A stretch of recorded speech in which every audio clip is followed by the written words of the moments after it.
বিয়ে করার পরে আপনি, আমি শুনেছি, প্রচণ্ডভাবে হতাশ হয়ে যান যে আপনি কিছুই, আপনার কোনো কাজ নাই হাতে। জি স্যার। জি বলেন।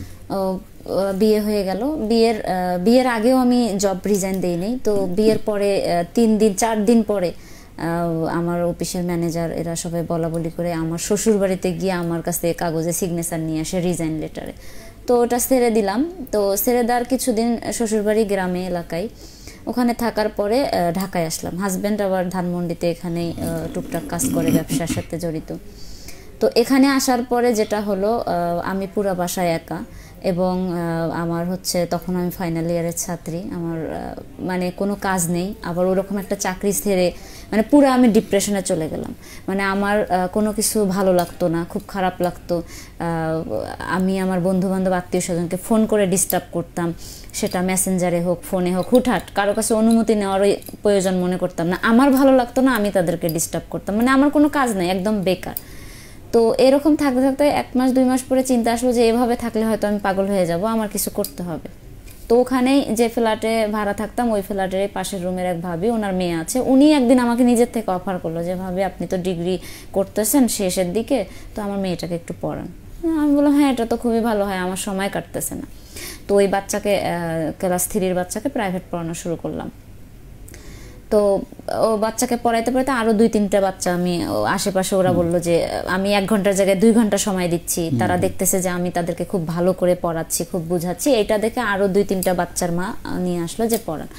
তো এইটা পড়াইলাম। তো পড়াইতে পড়াইতে ওই যে 2-3 ঘন্টা বাচ্চাদের সঙ্গে থাকতেছি, পড়াচ্ছি, ওই সময়টুকু আমি ভালো থাকতেছি, মানে খুব হ্যাপি থাকতেছি। তারপরের সময়টা আবার সেই একই অবস্থা।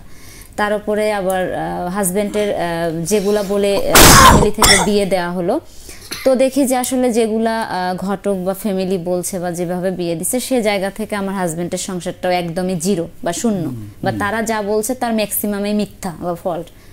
তো সংসারের দিক থেকেও একটা আর্থিক চাপ, প্লাস হচ্ছে যখন আমার হাজব্যান্ড আমাকে বিয়ের পরে কয়েক মাস পরে ঢাকায় নিয়ে আসে, তো তখন দেখা গেল 2019 সালের প্রথম ফেব্রুয়ারি মার্চের দিকে।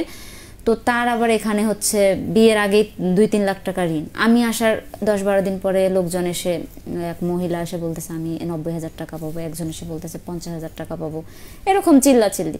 তো ওই জায়গা থেকে আমি আরো ভেঙে পড়লাম যে আমার এত সুন্দর কেরিয়ার, আমার এত সুন্দর চাকরি, এত একটা সুন্দর পরিবেশ রেখে ফ্যামিলি আমার এত কিছু করলো, ছোটবেলার থেকে মনের ভিতরে একটা আক্ষেপ, কষ্ট, একা একা কান্নাকাটি করতাম প্রচুর। তো ওই ডিপ্রেশন থেকে মনে হলো যে আমার কিছু করতে হবে। তো শুধু প্রাইভেট পড়লে হবে না, 3টা বাচ্চাকে প্রাইভেট পড়ে আর কত টাকা ইনকাম করি, খুব বেশি হলে 5,000-6,000 এরকম। তো ওইটা দিয়ে আসলে হচ্ছে না।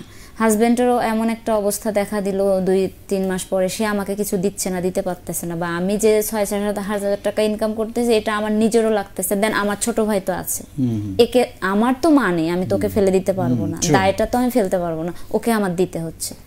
তো ওই যে আমার চাহিদা, তো ওইখান থেকে অনেক কান্নাকাটি, টেনশন, ডিপ্রেশন থেকে থাকার পরে হঠাৎ করে একদিন আমার মাথায় আইডিয়া আসলো যে অনেকেই তো অনলাইনে অনেক কিছু করতেছে, ই-কমার্স। মাথার মধ্যে ই-কমার্সটা আসলো যে দেখি তো আমি এখান থেকে কিছু করতে পারি কিনা।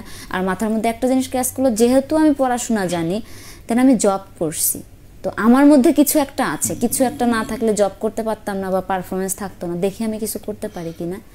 তো এই জায়গা থেকে শুরু করব। কয়েকজন বন্ধু বান্ধব আত্মীয় স্বজনকে বললাম, সবাই সাপোর্ট করেনি স্যার, অনেক অনেক রকমের কথা শোনাইছে, এই হবে সেই হবে, এই করবে সেই করবে, অবশেষে এই অনেক 2-1 জন সাপোর্ট করছে, 2 জন ফ্রেন্ড ছিল, ওরা বলতেছে না তুই পারবি, তুই পারবি, তুই জব করছিস, তুই সুন্দর করে কথা বলতে পারিস, তুই রিসিপশনে ছিলিস, তোর অভ্যর্থনা ভালো, এই সেই, হ্যাঁ তুই পারবি, তোর কতটুকু সাপোর্ট লাগে মেন্টালিটি বা তোর ফেসবুকে বা ইতে আমরা করব। দেন তখন ওই জায়গা থেকেই শুরু করা, চাইলেই তো শুরু করা যায় না। মাথার মধ্যে আমার একটা চিন্তা আসলো যে আমার বিভিন্ন ফলো করতে হবে, এই করতে হবে। তখনও আমি নিজের বলার মতো গল্প ফাউন্ডেশনের দেখা পাইনি, এটা হচ্ছে 2019 সালের শেষের দিকে। তখন আমার আবার, আমি ঘুরতে খুব পছন্দ করি, মানে আমার আইডিয়া আমি কি নিয়ে কাজ করব, কি নিয়ে করব, কি নিয়ে ঘুরতে পছন্দ করি, কেনাকাটা করতে খুব পছন্দ করি, নিজে অনেক কেনাকাটা করতাম। তো ওই জায়গা থেকে আইডিয়া আসলো যে আমি এইটা নিয়ে করব। আমি যেহেতু অনেক ঘুরতে পারি, আমি ঘুরে ঘুরে দেখব কোথায় কোন জায়গায় সোর্স হয় এবং ওই জায়গা থেকে আমি কিছু একটা করব। এবং যেহেতু আমি কাপড়টা পছন্দ করি, শাড়িটা কেনাকাটা পছন্দ করি, আমি এইটা নিয়ে করব। এইটা তো আমার ভালোবাসা, তাহলে অবশ্যই ভালোবাসার জিনিসটা ভালো কিছু হবে। ওই জায়গা থেকে শুরু করি। তো প্রথম দিকে তো অতটা রেসপন্স পাইনি। বন্ধু বান্ধব, আত্মীয় স্বজন, ফ্রেন্ডদেরকে মেসেঞ্জারে ফোন দিয়ে বলতাম যে আমি এরকম শুরু করছি, আমাকে অন্তত সাপোর্ট করিস, বা একটা লাইক, একটা কমেন্ট, বা আমি যাতে এটা করতে পারি। তো এইভাবে 5-6 মাস যাওয়ার পরে একদম 2020-এর শুরুর দিকে আমি হচ্ছে নিজের বলার মতো একটা গল্প ফাউন্ডেশনের দেখা পাই। তো ওই সেম ঘটনা, আমি ফার্স্টেই গ্রুপটাতে, মেন গ্রুপে ক্লিক করি এবং ক্লিক করেই সেশন। এবং আমি প্রথমেই মানে আমি যে ওখানে ঢুকবো, আমি ওটা পড়ে দেখতেছি প্রত্যেকটা সেশন এরকম, মানে আমি সেশনগুলো পড়তেছি, মনে হচ্ছিল যে আমার জীবন গল্প, আমার পুরো জ্বলন্ত জীবন, মনে হচ্ছে যে আমি সামনে ওখানে চকচক করতেছি, আমার জীবনের কথাগুলো, আমার জীবনের কষ্টগুলো একদম ভেসে উঠতেছে। তো সেই জায়গা থেকে ভালো লাগে, আমি রেজিস্ট্রেশন করি। তো রেজিস্ট্রেশন করার পরে জোনে অ্যাড হই। তো ওই জোনে অ্যাড হওয়ার পরে আমার গ্রুপটা এত বেশি ভালো লাগে, এবং আপনার যে কন্টেন্টগুলো, তখন আপনাকে মানে ওই জাস্ট ছবিতেই দেখতাম, আপনি কি মানে কিছুই জানতাম না, মানে অদ্ভুত রকমের একটা ভালো লাগা কাজ করতো যে না, এখনো মানুষ আছে, এখনো ভালো মানুষ আছে। কারণ লাইফে তো এরকম ভালো মানুষ পাইনি, ভালো কিছু পাইনি। তো আপনাকে মানে মনে হতো যে স্যার অনেক ভালো মানুষ, অনেক একদম ফেরেশতার মতো একজন আইডল, এরকম একটা ধারণা। এবং ফলো করতাম। আমি হচ্ছে আমার অ্যাক্টিভিটি গ্রুপে সময় দেওয়া শুরু করি। এবং আমি স্যার এটাও মানে আমি অন্য কোনো গ্রুপে নাই, আমার আরও যে বিভিন্ন কমার্সের গ্রুপ আছে ছোট বড়, আমি কোনো গ্রুপে নাই। যদি 2-4টা গ্রুপে অ্যাড থেকেও থাকে, আমি কোনো দিনও সেই গ্রুপে মনে হয় পোস্ট করি নাই, লাইক কমেন্টও কখনো করছি কিনা আমার মনে পড়ে না। আমার হচ্ছে একটাই ভালো লাগার ভালোবাসার গ্রুপ এটা, এবং এটাতে সময় দেই।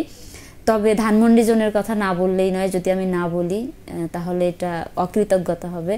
ধানমন্ডি জোনের প্রত্যেকটা ভাইয়া আপু দায়িত্বশীল আমাকে অনেক সাপোর্ট করছে। কারণ আমি স্যার তখন মানে নতুন, আমি যেই সময় কমার্সটা শুরু করব, আমি ঠিক করে একটা ফেসবুক আইডি খুলতে পারতাম না।